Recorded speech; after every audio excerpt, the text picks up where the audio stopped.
साथियों नमस्कार। साथियों, यूएस ने जो ईरान पर स्ट्राइक करी है उसके बाद कई तरह के संकट गहरा गए हैं और कई अलग अलग बातें सामने आ रही हैं।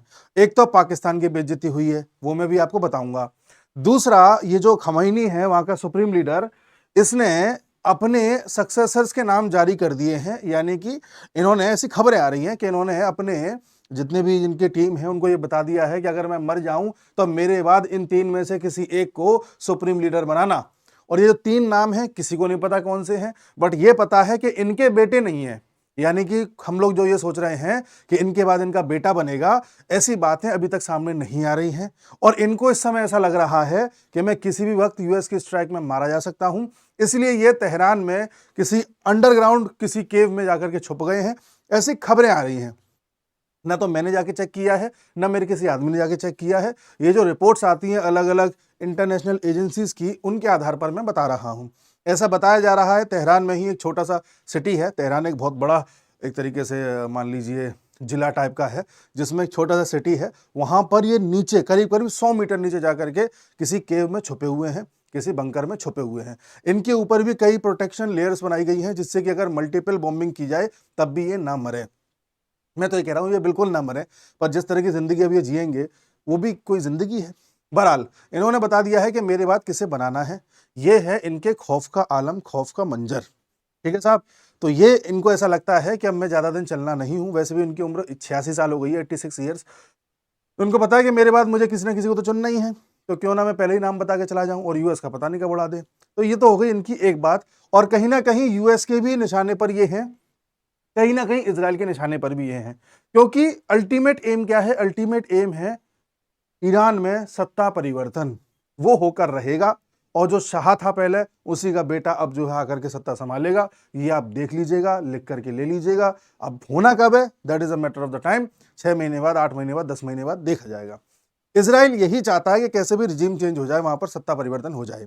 इसराइल ने पहले भी ये खोमेनी को मारने का प्रयास किया था और यूएस से हरी झंडी मांगी थी, तो यूएस ने मना कर दिया था कि अभी मत मारो, इसे दिक्कत हो जाएगी। और बताया जा रहा है कि यूएस पर यूरोप का दबाव था, क्योंकि यूरोप के कई सारे इंटरेस्ट हैं जो इस क्षेत्र में लाई करते हैं। जैसा कि मैंने आपको पिछले कई वीडियोस में बताया था, आप याद करिए कि जो खाड़ी देश हैं, ये जो वेस्ट एशिया का क्षेत्र है ईरान के आसपास का, यहाँ के कई सारे लोग ऐसे हैं जो यूरोप में जाकर के बस गए हैं और यूरोप में अच्छी खासी जनसंख्या उन्होंने कर ली है। और उनके होने से, उनके वोटिंग करने से यूरोप में सत्ताओं पर भी प्रभाव पड़ता है।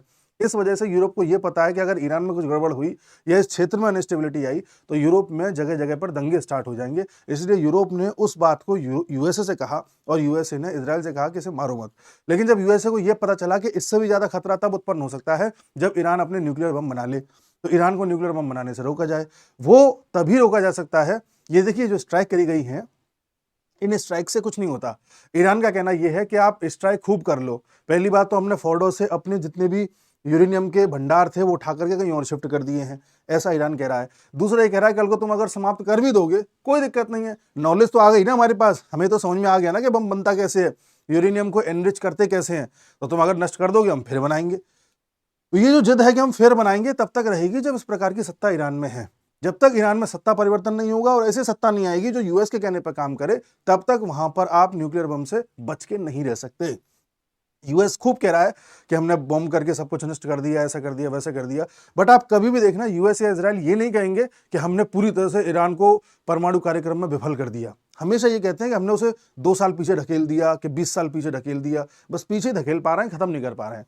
खत्म ये कर भी नहीं पाएंगे जब तक सत्ता परिवर्तन नहीं होगा। तो सत्ता परिवर्तन होना है, ये भी जानते हैं, ये भी जानते हैं, इजराइल भी जानता है। होना कब है, कैसे होना है, बस वो एक मैटर ऑफ टाइम है। सत्ता परिवर्तन होने का एक सीधा तरीका तो ये है कि इसे मार दो, बात खत्म। लेकिन उसके बाद में ईरान में कई सारे ऐसे ग्रुप्स हैं जो खड़े हो जाएंगे और सत्ता के लिए लड़ाई आपस में करना स्टार्ट कर देंगे और ईरान में सिविल वॉर हो जाएगा, जो मैंने आपको पहले भी बताई थी। तो वो अभी इजराइल एफोर्ड नहीं कर सकता। पहले कोशिश ये करी जा रही है कि वहां की जनता सड़कों पर खुद आए। जनता सड़कों पर कब आएगी? जब ईरान में लगातार इस तरह की बॉम्बिंग होती रहेगी, लोग इधर से उधर भागते रहेंगे, लोगों की नौकरियां छिनती रहेंगी, खाने की किल्लत हो जाएगी, अन्य सप्लाई की किल्लत हो जाएगी।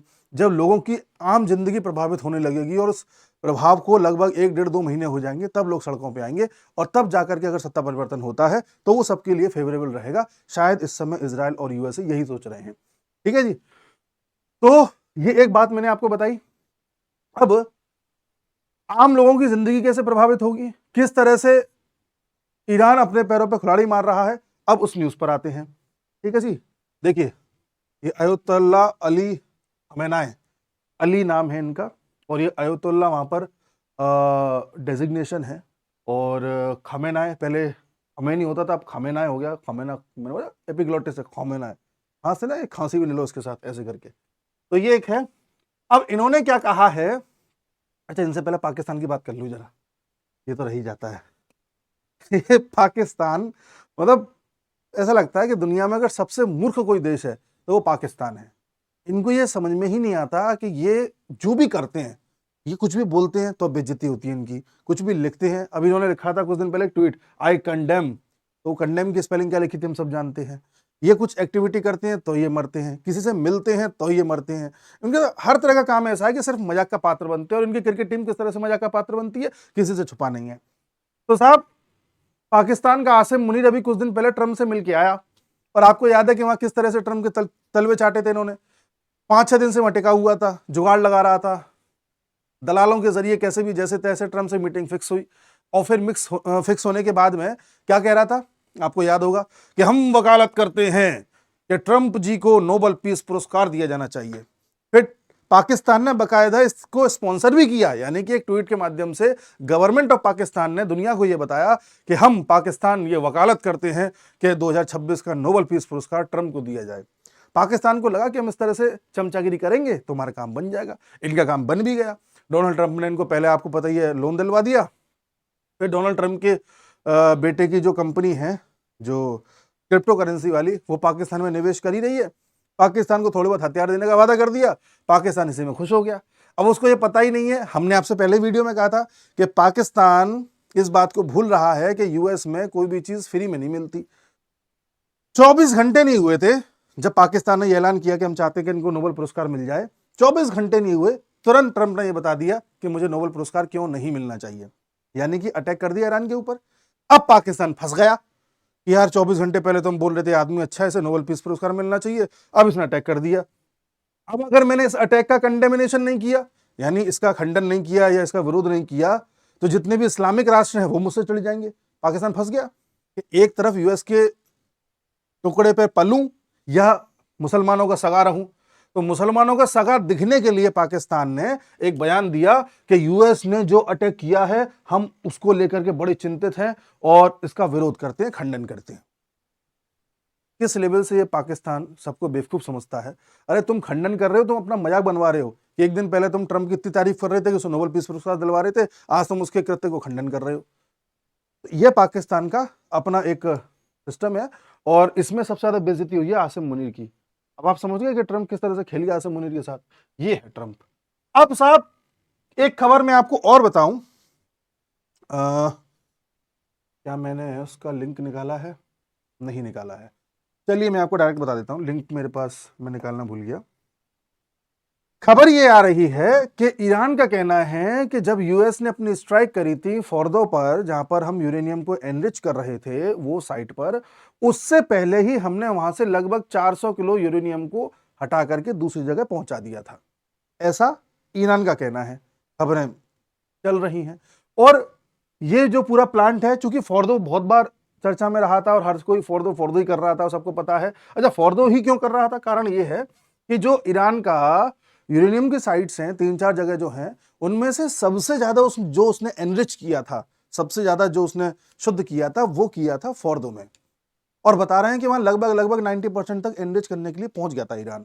अगर वो ईरान 90% वाले को एनरिच कर लेता है तो इसमें अच्छे खासे 5-6 बम बन जाएंगे। ठीक है, तो ईरान ने क्या किया है, ईरान का कहना यह है कि इससे पहले कि यूएस हमारा कुछ बिगाड़ पाता, हमने अपना यूरेनियम 400 किलो यूरेनियम फोर्दो से उठा करके कहीं और शिफ्ट कर दिया है।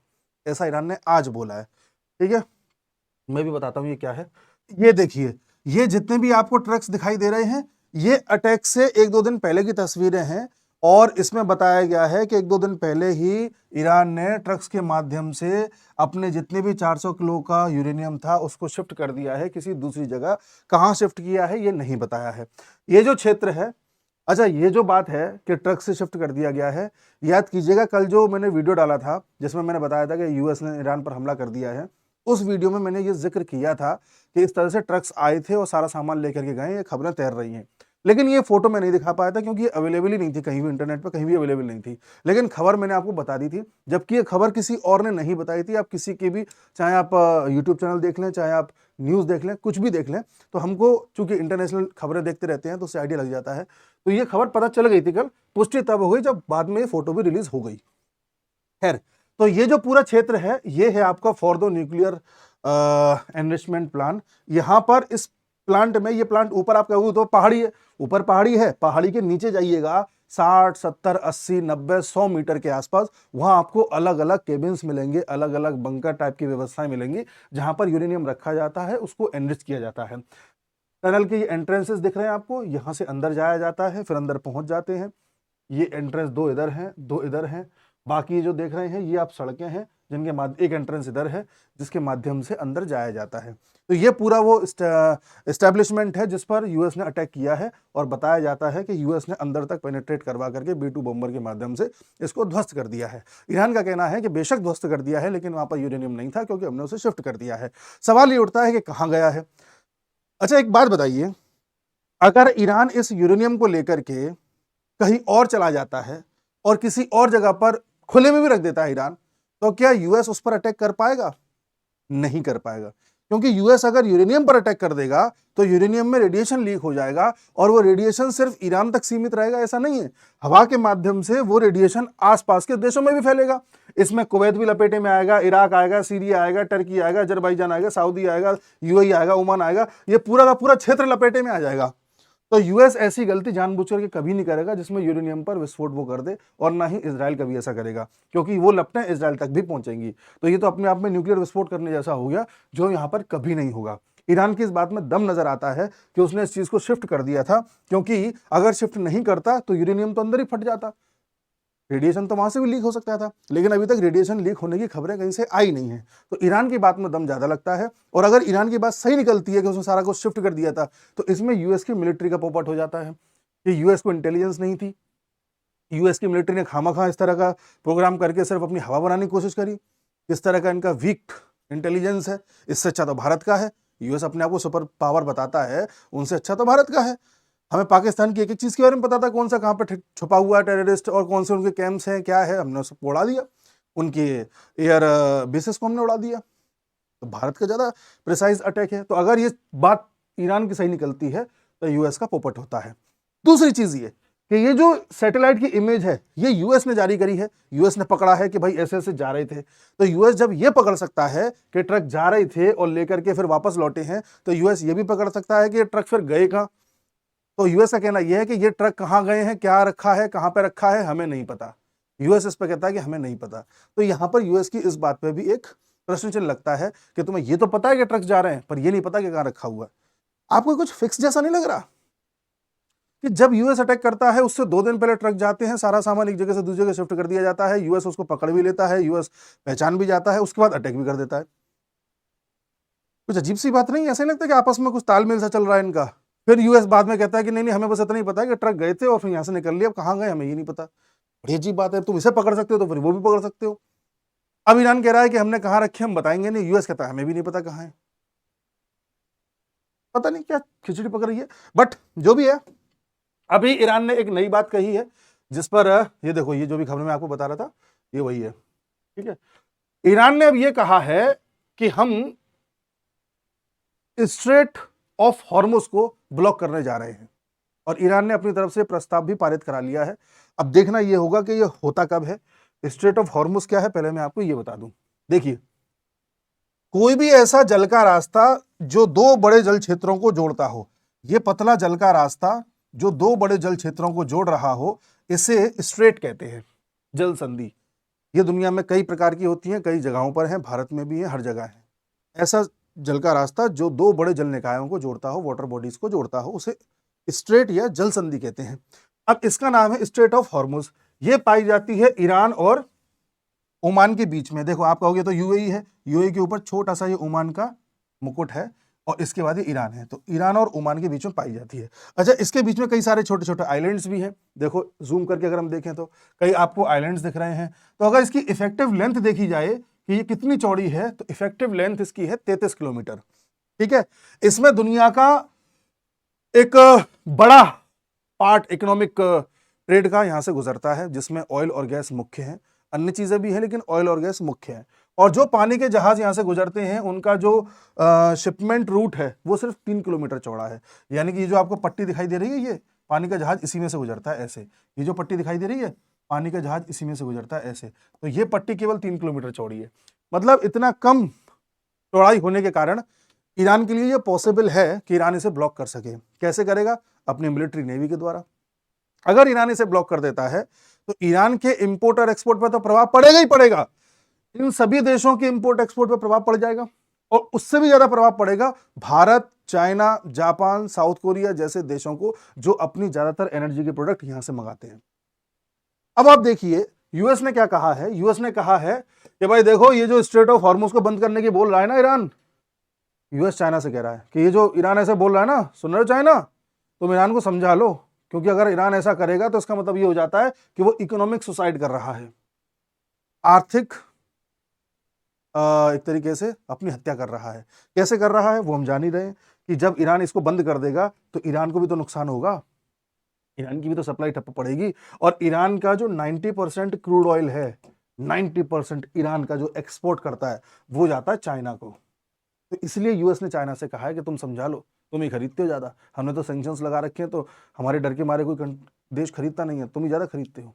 तो चाइना अभी तक तो कोई प्रतिक्रिया दे नहीं रहा, देखते हैं क्या कहता है। उसके अलावा आप कहोगे अच्छा ठीक है साहब, इसमें भारत कितना लेता है? तो देखो, भारत इन क्षेत्रों से जो अपना ऑयल मंगाता है वो लगभग 40% मंगाता है भारत इन क्षेत्रों से।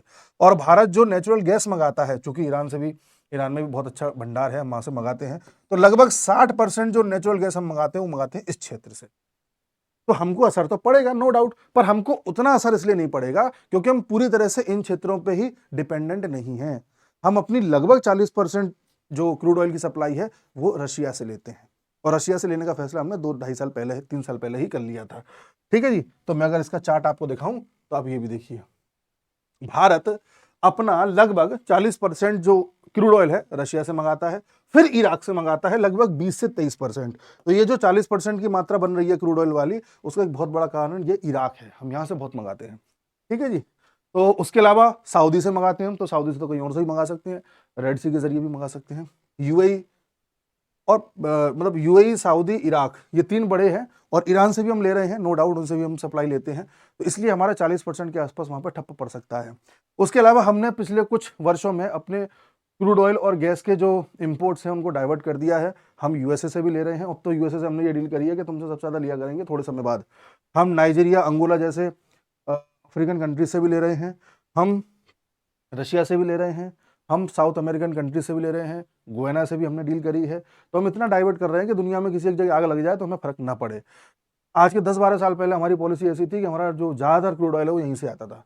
तो सोचो कितना हमने सही किया कि इसको डाइवर्सिफाई कर दिया। और हम ही नहीं, चाइना भी डाइवर्सिफाई करके बैठा हुआ है। ये देखिए, चाइना भी अपना लगभग 20% जो ऑयल है, क्रूड ऑयल, रशिया से मंगा रहा है। उसके बाद सऊदी से मंगाता है, मलेशिया से मंगाता है, इराक से मंगाता है, ओमान, यूएई, इन सब जगहों से मंगाता है। मतलब कहना यह है कि ईरान का भी जो चाइना भी है वो भी लगभग एक बड़ा सेक्शन, आधे के आसपास परसेंटेज यहां से अपना क्रूड ऑयल मंगाता है। इसलिए चाइना को भी प्रभाव पड़ेगा इससे। और ईरान तो अपना जो 90% एक्सपोर्ट है जो क्रूड ऑयल का, वो चाइना को कर रहा है। तो अगर चाइना में तेल जो जा रहा है वो महंगा हो जाता है तो चाइना में जो चीज़ें बन रही हैं वो भी महंगी हो जाएंगी, और वो चीज़ें चाइना जो एक्सपोर्ट करेगा वो भी महंगी हो जाएंगी। दुनिया में महंगाई बढ़ेगी इस हिसाब से। ऐसा ही भारत के साथ हो सकता है। अभी क्रूड ऑयल के जो प्राइसेस चल रहे हैं वो लगभग 75 डॉलर प्रति बैरल चल रहे हैं।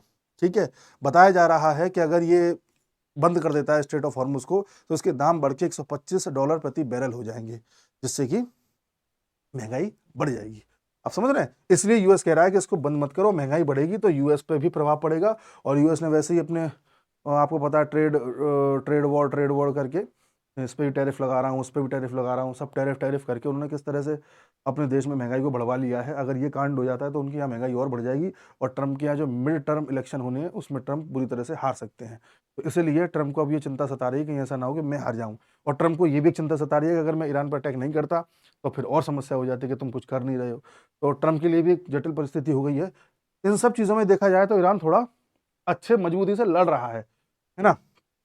अब इसके पीछे क्या गहरी साजिश है इन लोगों की, वो देखने वाली बात होगी, क्योंकि मैंने आपको बताया कि जिस तरह से इन्होंने अपनी चीज़ों को डाइवर्ट किया है यूएस की निगरानी में होते हुए भी, यूएस ने ऐसा क्यों किया कि उसके डाइवर्ट होने के बाद अटैक किया, ये संदेह पैदा करता है। ठीक है जी, तो ये सारा डिस्कशन था जो मुझे आपसे करना था आज। और शुरुआत हमने इनसे करी थी कि इन्होंने अपना उत्तराधिकारी चुन लिया है, इनको लग रहा है कि मैं निपटा दिया जाऊंगा, तो आप तो गए। ठीक है, बाकी जो भी अपडेट आती है मैं आपके सामने लेकर के आऊंगा। आप में से कईयों की शिकायत होती है कि भाई आप एक ही वीडियो डालते हैं या 2 ही वीडियो डालते हैं, कभी कभी ज़्यादा डालिए। मैं क्या करता हूँ, एक ही वीडियो में सारी खबरें समेट देता हूँ।